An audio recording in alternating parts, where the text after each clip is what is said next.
So is the future of the internet smaller than what we have today? It may be, at least when it comes to social media.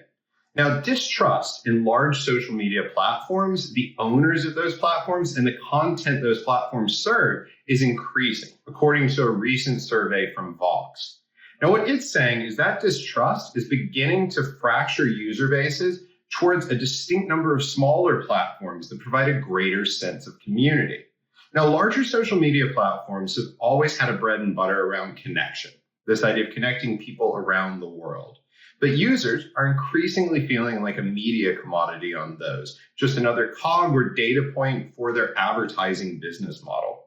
86% of social media users currently say that big platforms' roles are changing, and 60% have said that the state of social media is negative. Instead, users are starting to equate quality with smaller communities, either found on big platforms or on new platforms around certain interest or community values. When asked, users were saying that quality communities were about 200 people or less, and that's what they're trying to find.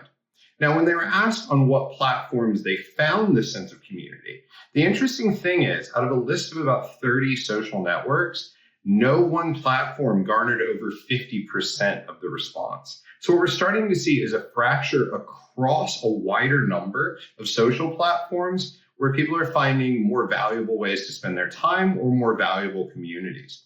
Now, while this isn't going to change the nature of social media overnight, what it does mean is as platforms fracture and user bases may spread, brands are going to be asked to engage in different ways with lots of distinct communities having to provide distinct value to each of those.